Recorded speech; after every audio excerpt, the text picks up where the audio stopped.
My search led me to the study of the spiritual forces with which all of us are blessed. And it was in this field that I came upon a clue which has enabled me to help millions of people to find their earthly destinies. I want to describe my discovery in the simplest terms possible, because it will reveal to you why it is true that whatever the mind can conceive and believe, the mind can achieve, regardless of how many times you may have failed in the past or how lofty your aims and hopes may be. I caught my first fleeting glimpse of the profound law which provides the means by which we may choose our own purpose in life and attain it while I was being coached by Andrew Carnegie during the organization of the Science of Success philosophy.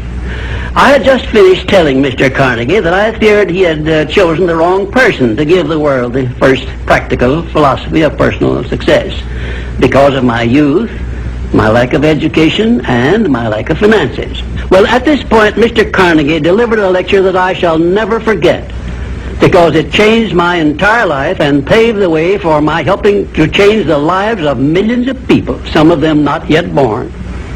Let me call your attention to a great power which is under your control, said Mr. Carnegie. A power which is greater than poverty, greater than the lack of education, greater than all of your fears and superstitions combined. It is the power to take possession of your own mind and direct it to whatever ends you may desire. This profound power, Mr. Carnegie continued, is the gift of the Creator, and it must have been considered the greatest of all of his gifts to man, because it is the only thing over which man has the complete and unchallengeable right of control and direction. When you speak of your poverty and lack of education, Mr. Carnegie explained, you are simply directing your mind power to attract these undesirable circumstances, because it is true that whatever your mind feeds upon, your mind attracts to you. Now you see why it is important that you recognize that all success begins with definiteness of purpose, with a clear picture in your mind of precisely what you want from life.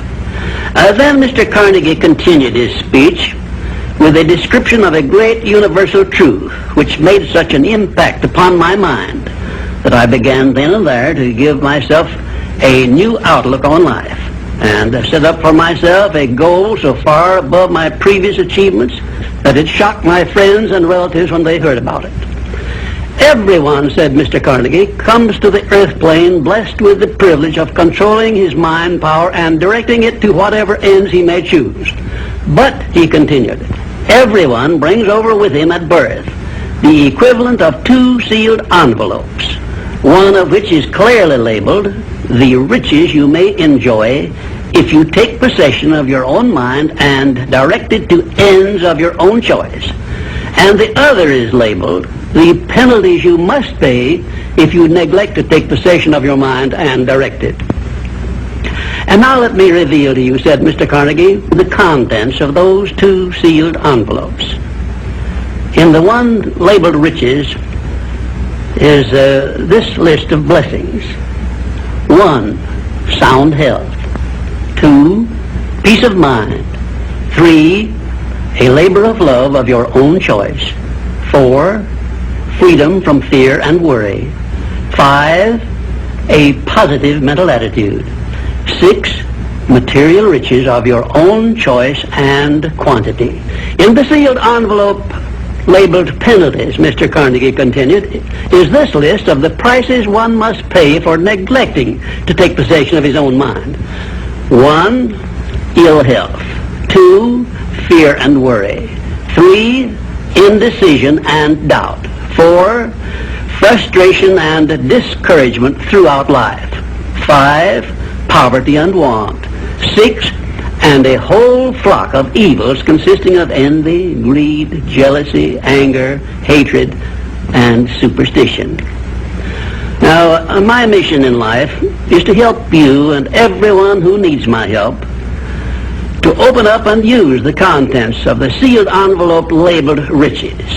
And the starting point from which you must take off if you wish to write your own ticket from here on out for the remainder of your life, I will describe for you in these simple instructions. 1, procure a neat pocket-sized a notebook, oh, something on the order of this one here, loose leaf affair. And on page 1, write down a clear description of your major desire in life, the one circumstance or position or thing which you will be willing to accept as your idea of success. And remember before you begin writing that your only limitations are those which you set up in your own mind or permit others to set up for you.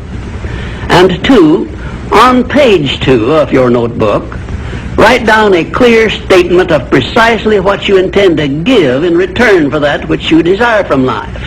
And then start in right where you stand now to begin giving. And 3, memorize both of your statements, what you desire and what you intend to give in return for it.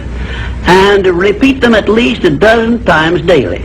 And always end your statements with this expression of gratitude for the blessings with which you were gifted at birth. I ask not, O divine providence, for more riches, but more wisdom with which to accept and use wisely the riches I received at birth in the form of the power to control and direct my mind to whatever ends I desire. If you are not too successful or self-satisfied to accept and express this profound prayer, if you accept it and express it in the same spirit of humble sincerity in which I pass it on to you, a new and a better world will reveal itself to you. A world in which you will see reflected the circumstances and the things which you yourself have created. And now let me close this, our first visit, with my favorite expression of gratitude. O divine providence, I ask not for more riches, but more wisdom with which to make wiser use of the riches you gave me at birth, consisting in the power to control and direct my own mind